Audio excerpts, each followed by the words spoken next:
Om Sahanā-Vavatu Sahanā Bhunaktu Saha Vīryam Karavā-vahai Tejas Vinā Vadhīta Mastu Ma Vidvishā-Vahai.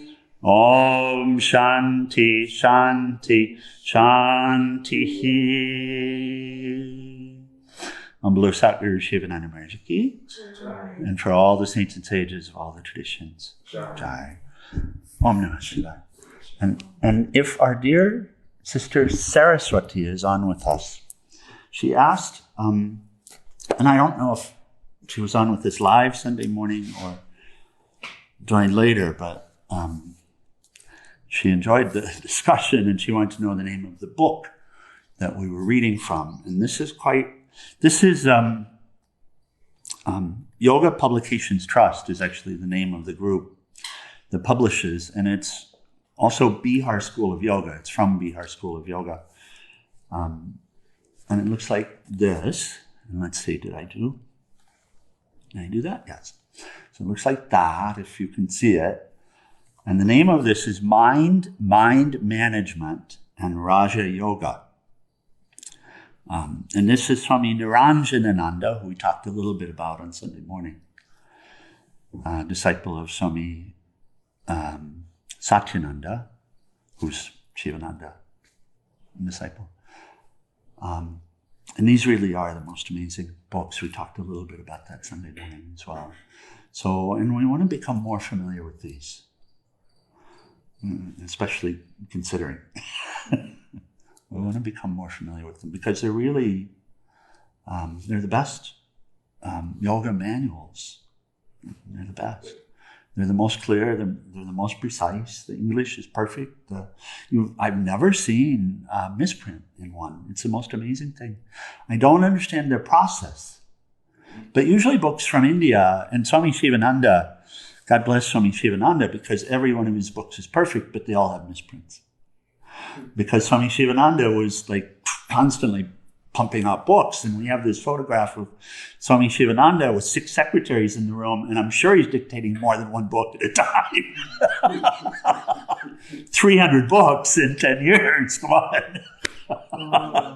And his thing was, just get it out. And which is perfect. Bihar tends to focus more on classical yoga, what we think of as yoga, which is Raja Yoga, Hatha Yoga, and deep exploration of mind and meditation and all of the asana practices and pranayama and the ethical, moral values that are espoused in Raja Yoga teaching, etc., that are universal, like that. So mostly, and Yoga Nidra as well. And so, okay, that's this book. So we're discussing Mahat, or the great mind, or the totality of mind, also called Antakarana, which is Antakarana meaning the inner instrument. The meaning of Mahat, well, you know what Maha is. The great. The great. So you could say the great mind or the great mental principle, like that. Okay, so we're going to come back first to a concept. We talked a little bit about this sankalpa, vikalpa, and we didn't do it justice. And it's really not possible to do it great justice. It's something that we'll pick up here and discuss a little bit more. We talked about it in a way as thought and imagination. But here's the description that Swamiji gives for manas. The fourth function of Mahat is manas. And the first 3 were, do we remember? First 3, the most subtle is? Mind, intellect, and ego. The most subtle is? Mind. Would be the buddhi. Oh, the most subtle. It's the Atma. What comes first? Oh. In mind. Oh, within the mind? Within the mental principle, what's first? Ego. Ego. Where does mind start? we really want to be able to catch that. Where does it start? There you go. It starts with the Vidya. Yeah. Yeah, it starts with the Vidya, and it's built upon a Vidya. Right. The whole mental principle is built upon a Vidya. It's like that first line of code, and then the rest of the code is written upon it. So it starts with ahamkara, ego. That's the most subtle. There's a reason it's the most subtle, and we'll talk about a little bit more in a moment, but it's very important to know this. For our own self-inquiry, it's most important. Because we can think something, we can think we're awake, we can think we know, but really that ego sense is there. And it's so pervasive. And how does this Maya work? You can know in a moment, and then the wave, right? And then this personal anger is back again, or whatever it is. And so we have to work with this. We have to work with this, and it requires, and it's a lifetime's work. When we recognize it, still it's a lifetime's work. We can't stop. This is where Swami Shivananda says, sadhana doesn't stop. And any pride at all in knowing, and you see it arise because I'll say something, Hari, to you, and this is just what it is. You can see it arise. I'll say something to you, and it's something you don't want to hear. Does this happen? Okay. And an objection arises, but it's actually arising because there's a hurt feeling or something like that. And where is that? That's that ahamkara. Yeah. It's not something other than that. Right. So whenever there's a hurt feeling, that's where it is. It's that ahamkara. That's the identity that we're holding on and protecting so dearly for our lives, because we don't know that we have something better to hold on to. So the most subtle. And then the most gross aspect of mind is being talked about now, manas. The fourth function of mahat is manas. It is also translated as mind, due to which there's often confusion about which mind one is talking about, the lower mind or the higher mind. And we often get this if we have conversation with people who follow the Buddhist teaching, even though it's really pointing to the same truth and discussing the same issues and the same necessities. The concepts of mind will be different, and even within yoga, the concepts of mind will be different. Mm-hmm. He's discussing here. Often when we talk about mind, we're talking strictly about manas, but sometimes we're talking about the totality of mind. Often we're talking about manas and we'll talk about intellect separately, right? Mm-hmm. But great mind includes intellect and ego and chitta, memory. Mm-hmm. Okay. So he continues. He says, it's also translated as mind, due to which there's often confusion about which mind one is talking about, the lower mind or the higher mind. Manas is not mind. And then he says it's called mind, but it's not mind. Its function is sankalpa and vikalpa, and then he translates sankalpa and vikalpa this way: clarity and confusion, focus and distraction. Swami Shivananda will call it resolve and doubt. Like that. So you recognize the word sankalpa because we say when in this tradition, often when we're leading meditation practice, we say set a sankalpa. So there is an intention. There it's meaning an intention, a conscious intention. So just a moment, and whether absolute clarity comes, it's a good course of study. It's a good concept to get onto Google with, to pick up other books on mind about and develop and be open about it and don't think you know what it means. Don't get caught up in that, because the terms we're dealing with are multifaceted. That's what we're seeing. So the clarity and confusion is an interesting one, and so is the intention and doubt one. Look at the mind as it runs through the day. We think we're thinking, but generally speaking, that's not true. What we would call thinking would be conscious. It would be mental action, not reaction. Mental reaction is not thinking, is not cogitating, right?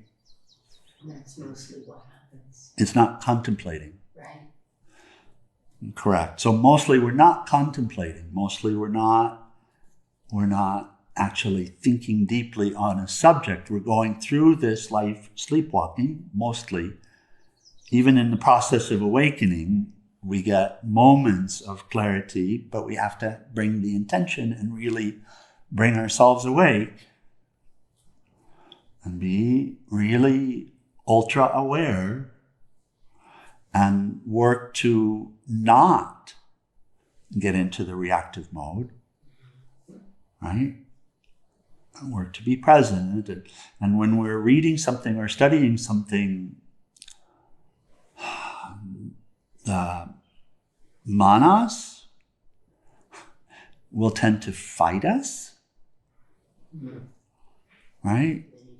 And the ego sense will tend to fight us. And so when we're trying to read, we think we know what we're reading. We think we understand it. But as long as we think we understand it, we don't. And so in order to really have an understanding of something, we have to allow ourselves to open. We have to get past our own preconceived notions, our own conditioning, which are all arisings. Which is why Swami Shivananda will say in Thought Power that thinking is rare. Deep thinking is rare. It has to be intentional. So most of what we call thinking is this sankalpa vikalpa, where there will be a moment of clarity. Just see if this is so. A moment of some sort of understanding or relation with a thing or something that happens, but then the imagination begins to take over. And look at the doubting principle and how that will arise, right? You'll hear something, you'll recognize something, a truth. And then the doubt will start to arise, right? And then the doubt clouds. And then we're lost again, carried away again back into the imaginary world. And what is the imaginary world? Well, it looks like this. It feels like this. It sounds like this. I mean, the imaginary world is not different than the real world, except the imaginary world is the one that's lived completely in the mind. Completely in the reactive stuff, in the So, and then this is, so one paragraph, he says, the total cosmos is Brahman, containing the possibilities of multiverses and not just the known universe. From Brahman emerges Prakriti, the manifest nature, and from Prakriti comes Mahat. In the progression of Mahat, the subtlest function is Ahamkara, followed by Chitta, we could say mind stuff, but the memory, the field of memory, as it were. The akasha of the mind. So more subtle than akasha, but akasha of the mind. Swami Shivananda has talked about it like that. So chitta, and then buddhi, from the most subtle to the gross. So ahamkara, chitta, and then buddhi, intellect, and then manas. Manas is the most gross. Now what does it mean, the most gross? The most gross means the least pervasive and the least worthwhile and the least real. The furthest away from the real. But the easiest to fall into. But the easiest to fall into. And in tamas, then the grossest will seem to be real. I guess I always thought that the intellect was more subtle than the ego, but I get very confused with the word subtle and how it has meaning. So look at the ego and see its pervasiveness versus the other qualities of mind. Thank you. Okay. So more subtle is more pervasive. More pervasive. Of the 5 great elements, you can compare here and maybe that will help. Of the 5 great elements, what is the most subtle? Space. Space. And what is the most pervasive? Most pervasive. What does pervasive mean? To pervade. Subtle. Space would be. Space is the most pervasive, yeah. So just catching that it's meaning the same. Where is space? And of the 5 elements, do any of the other 5 elements include space? Yes. Do all of the other 5 elements include space? Yes. So I mean the other 4, right? So they're all reliant upon space, right? Air is the next most subtle. And then fire, and then water, and then earth. Earth being the most gross. Earth is the least pervasive, the least real. It's not independently real. It draws its reality upon the more subtle 4. And each in turn draw their reality upon that which is more subtle. So ego is the most subtle, the most pervasive. No mind without ego. No mind without ego. Ego is pervading every aspect of mind. And if you know that, then you can work with it. So what does it mean? Well, I can't trust the mind.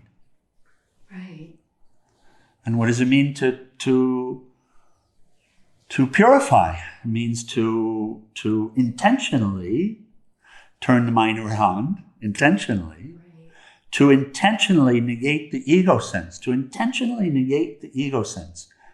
I'll say it again, to intentionally negate the ego sense, to understand that it is unreal, to understand that it's false, to understand the pervasiveness of it, and to negate it. So is ego also the hardest to catch, like air? Oh my God, yeah. Yeah. How do you see space inside this book? It's Right. the hardest to find. Right. And so we walk around talking about other people, but you don't see the ego sense that's causing all of this otherness, which isn't real. Would you just say that sentence again of ego? I don't know. I'm sorry, but it's recorded. Oh. I'm sorry. No worries. Now I'll continue. So in the progression of Mahat, the subtlest function is ahamkara, followed by chitta and buddhi. The grossest is manas. You live in the dimension of manas much of the time, with some association with buddhi, some association with chitta, and some connection with ahamkara. Your field of performance, action, and living is predominantly the dimension of manas. Buddhi and chitta are secondary, and ahamkara is the underlying principle.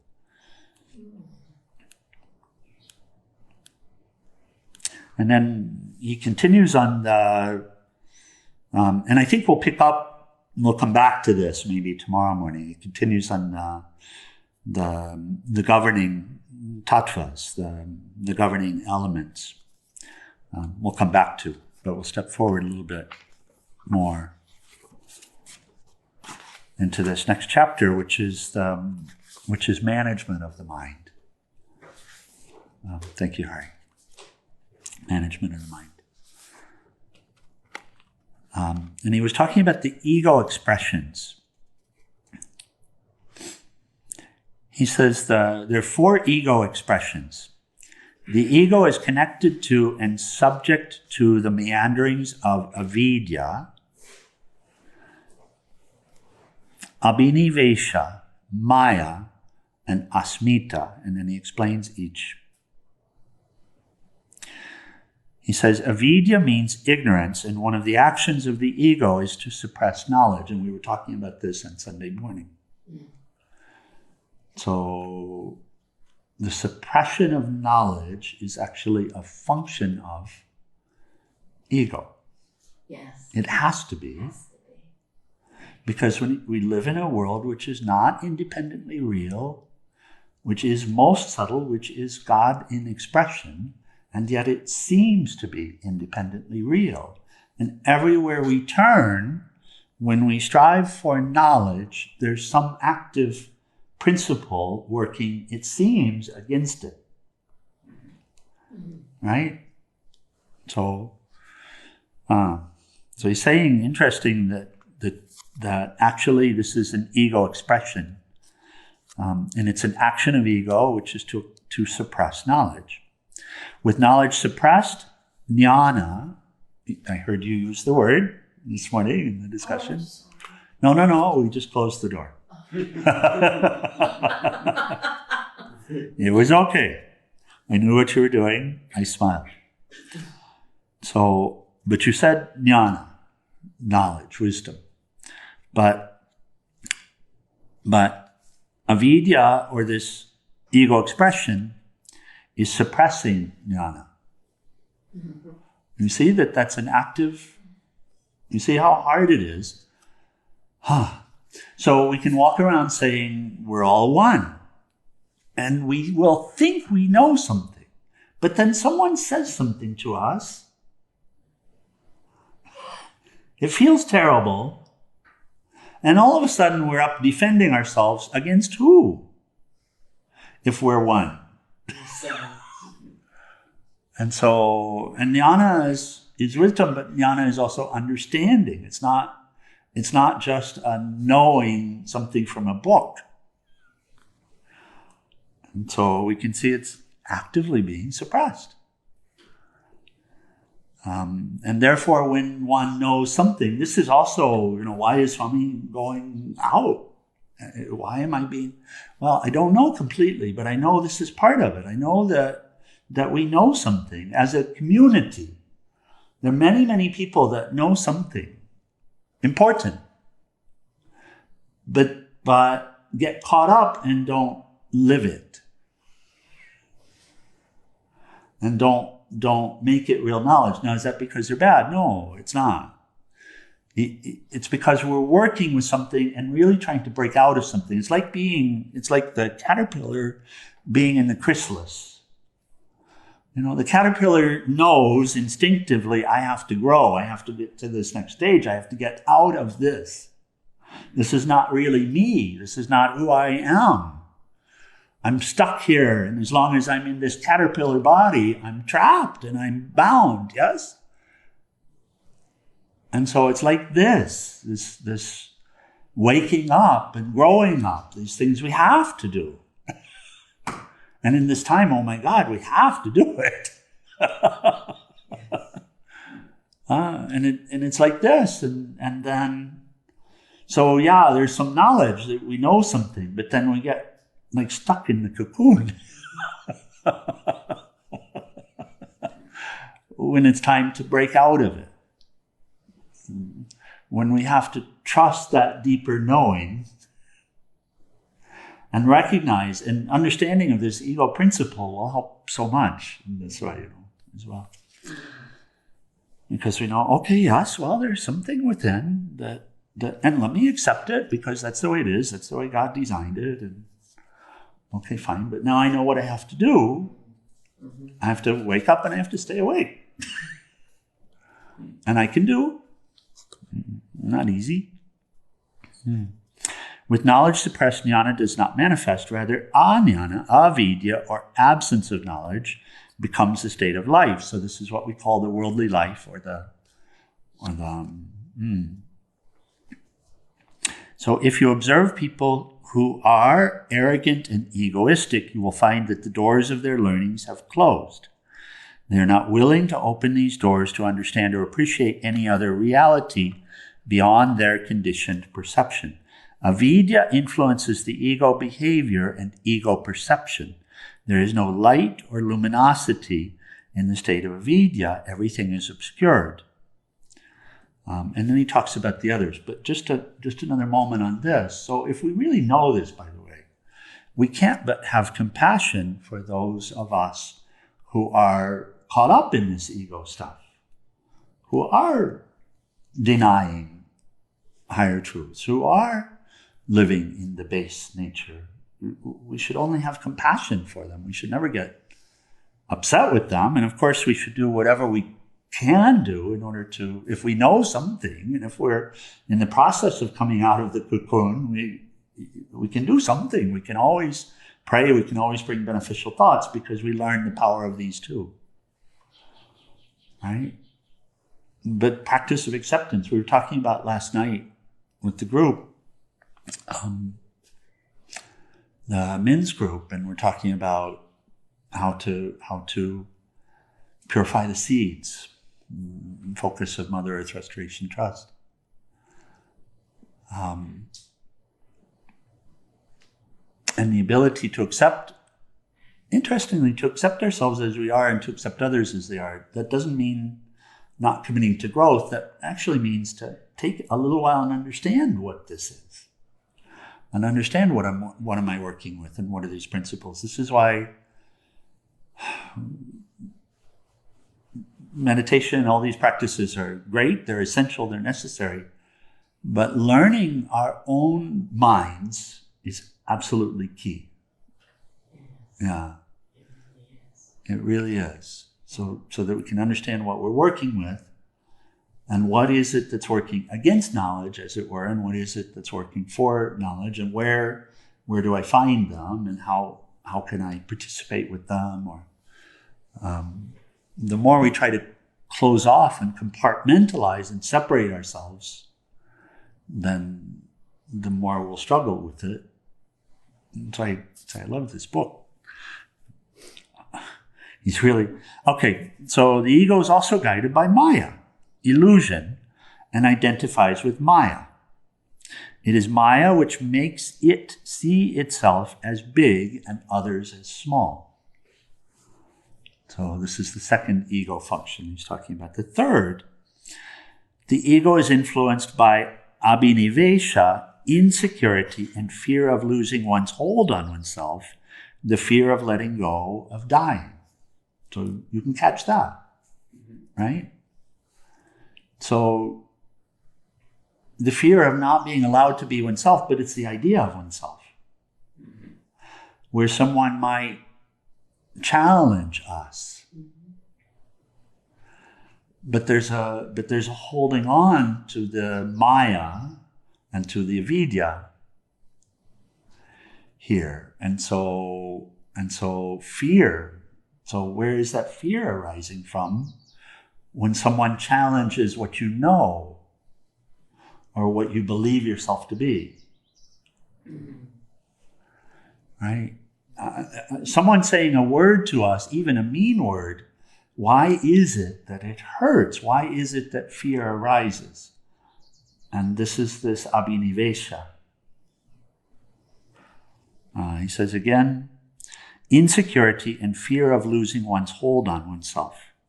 The fear of letting go, of dying. So when we're working to wake up, we're working with this and working to transcend this. And really the fear of dying, it's interesting, right? When we look at it, because there's no death. We study death and we see, well, my God, there's no death. What is this death thing anyway? It's an idea. And the same fear of death we work with when we begin to practice meditation. Or we begin any other practice of being present. The same fear of death is here. It's like, I'm afraid to be in this moment because this moment is pure and anything can happen in this moment. And I have no control over what happens in this moment. So I have to die to all of this stuff in order to be here in this moment. And so it's the same principle that we're working with there. And then he says the fourth, the ego is guided by and is responsible for asmita, the knowledge that I exist. So when you come out of that meditation, come out of that deep meditative state, and there was no idea I exist there. Right. And at some point in the arising of this mental world back within, like the moon rising at night, then at some point in the arising is the feeling I am, once again, I, and I want, I need, I don't want. All of that, that's where that arising. He says that's asmita, the knowledge that I exist, I am. It is to guard this knowledge of I am that the ego manifests. If someone utters a few nasty words to you, your sense of identity is hurt. All the conflicts that take place, whether in the context of family, society, or the world, are credited to asmita. The expressions of ego exist as inherent parts of the ego principle. They have no hold or power when you're connected with the source, but become a powerful force when you connect with the world, with the sense objects, and with prakriti. I remember Shivadas, after one discussion from Thought Power several weeks ago, he had sent me a quote from A Course in Miracles, and I've referenced it a couple of times. And the quote had to do with Jesus' teaching. He said, "You're fine when you put me, the Christ consciousness, on the altar. But this is a choice to put the Christ consciousness on the altar or put the ego on the altar. And this is the temple. This experience, this world experience centered here is the temple. And so what are we putting on the altar?"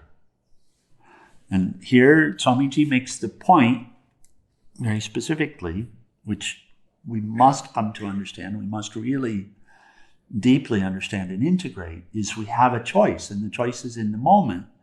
And this is the choice. The expressions of ego exist as inherent parts of the ego principle. Swami Shivananda talks about killing the ego, which isn't actually a thing that's done, but you kill the ego with your choice.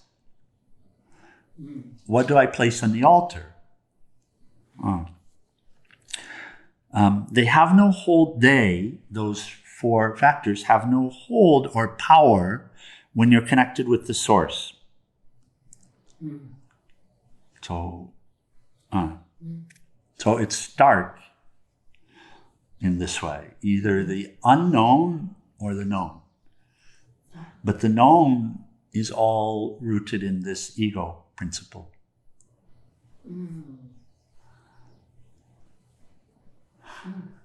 Or the unknown, this moment. And that which can be known in a way, but not through the senses, right? Not through any of this stuff. So they have no hold or power when you're connected with the source, but become a powerful source when you connect with the world, with the sense objects, with prakriti. So as soon as we want to relate to an other, whatever it is, a thing, an experience, a person, desire. These are all things whenever we want, but they're other to us. Right. And they require us to connect with something that doesn't exist. Yes? You see that?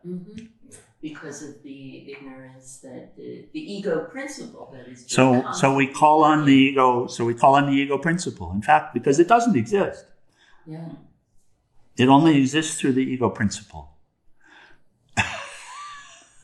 Wow. Could you mention again the four Yes. principles of ego? Yes, please. So the first is avidya, Right. ignorance, so, which is suppressing knowledge and not allowing jnana to manifest. The second is maya, illusion, which is the show. And also he says, it's Maya which makes it, the ego, this is this self-assertion, as it were. My need is big. Your need, I don't know about. Right. Or I'll presuppose it.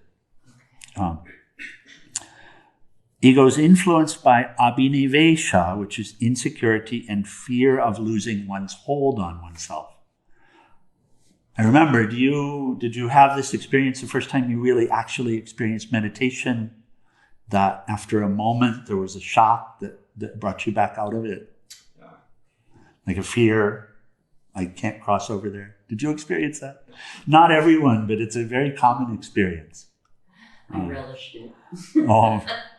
So abhinivesha, insecurity and fear. And then the fourth is asmita. It's guided by and responsible for asmita, the knowledge that I exist.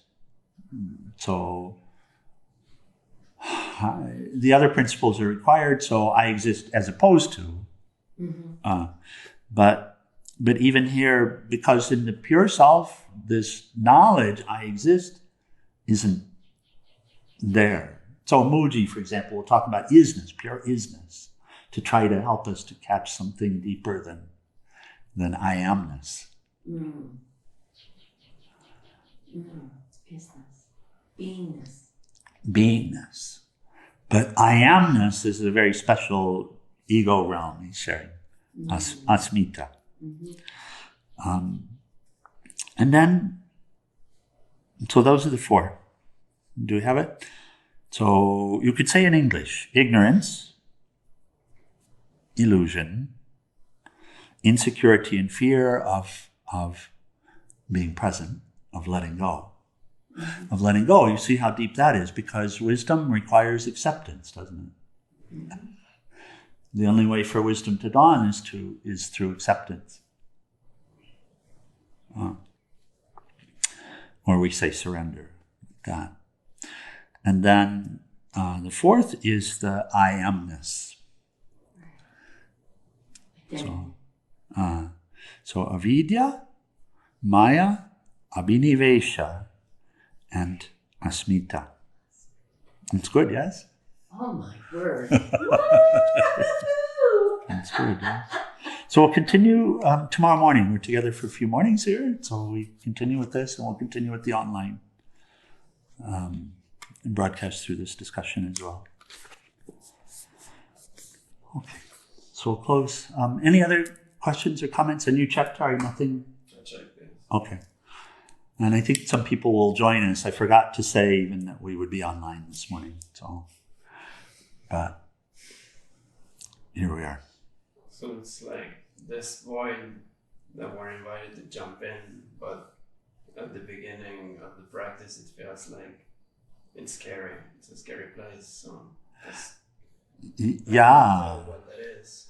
And that seems to be that abhinivesha that's being discussed, is the unwillingness to be present, the holding on to the imaginary world, right, with fear of being present. Oh. Anything strike you? Yes. Just how valuable this is to really contemplate and live, knowing that dissecting every thought, dissecting every thought and recognizing, this thought is coming from this principle, and this thought is coming from that principle. That to be able to break it down into the smaller and smaller steps. And actually see the functions of, Yes. Of the mind. But seeing, again, where does this world come from? Where does my world come from? And why is my relationship with my world as it is? And how can it be different? Right? You can also see that there's a trail here. How can it be different? You can understand how this ego principle is working. And the capacity to have an understanding of it is quite profound, isn't it? Because up until the point where we begin to understand what we're dealing with, we're just blind.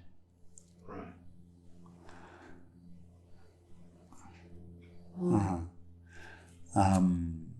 We may have experience of the higher realities, and those start to open us up and all of this, but then, okay, fine, that's an experience. And this is a wall that many of us, I won't say many, that all of us hit when we're starting to wake up, is we'll have an intention to grow up, to learn a way of life that's less harmful and less hurtful, where we don't get hurt as much and we don't hurt other people as much. And then in doing this, we'll have an experience of some sort, or we'll have a meditative experience, or we'll have a unity experience, or something like this. And then, how can we stay there? Because the experience might last for an hour, it might last for a week. And we might come again, and we'll invariably think, well, this is yoga, the experience, because we're experience junkies. And that's all ego stuff.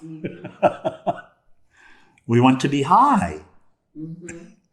But we're relying upon objects instead of letting go of the notion of separation, which is an active process, right? And so we look for an experience. We had an experience. Well, I had several months that were really great, and then something happened.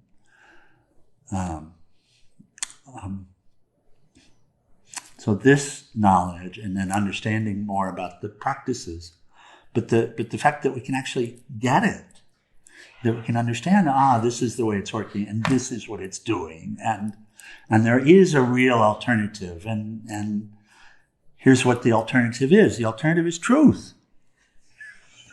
Not our idea of truth. The alternative is to devote ourselves to what is true, what is eternal, what is real. Yeah. Oh, Jai. Okay, we'll close. Short final prayer in RT, page 174. Om Trayambakam Yajamahe Sugandhim Pushtivardhanam Orvai Rukameva Bandhanan Mritor Mukshiyamamritat. Om Trayambakam Yajamahe Sugandhim Pushtivardhanam Orvai Rukameva Bandhanan Mritor Mukshiyamamritat. Om Trayambakam Yajamahe Sugandhim Pushtivardhanam Orvai Rukameva Bandhanan Mritor Mukshiyamamritat. Om Shānti, Shānti, Shāntihi. O adorable Lord of mercy and love, let us abide in Thee forever and ever. On below Sakguru Shivananda Maharaj Ki, for all the saints and sages of all the traditions.